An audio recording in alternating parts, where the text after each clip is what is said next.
Sige, akin. So ito, nababad nyo na. Nakarecord na yun. No? Ito na yung continuation. Kung wala kayong toothbrush, lapit mo dito, Ward, para makita nila. Kailangan niya may Colgate. So, tapos nyo ibabad, ano yung sungkitin nyo yung mga sulok-sulok para kumalas yung mga dumi. Simple lang. Huwag nyo lang gamitan ng masyadong matalas na brush para hindi masira yung electric. Patutuyuin natin to. Pagkatapos, nating banlawan dun sa arawan sa labas. Hair blower, pwede naman, di ba? Pwede Hair blower naman hair blower kung minamadali nyo. Pero huwag masyado mainit kasi baka masira yung May napanood ako sa internet, gumamit ang air blower, ang nangyari one. tunaw. Namatay. Oo, doon sa CR. Lumabonis na. Lumabo.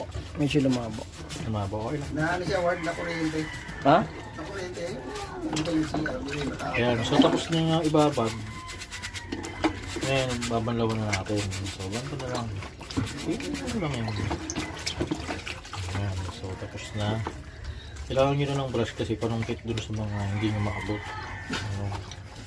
Okay guys, ngayon, babanlawan na natin. So, gumagana pa.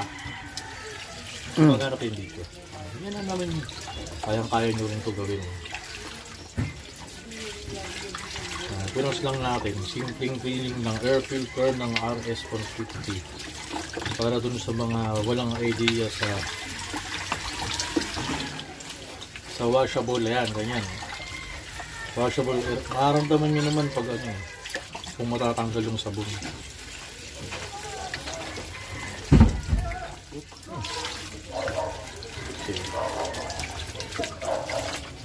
Okay, so ibabad nyo sa bubungan nyo, sa basta maarawan siya. Pag tuyong-tuyo niya, saan nyo ikabit.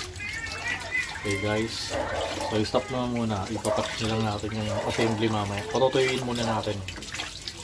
Sige, stop.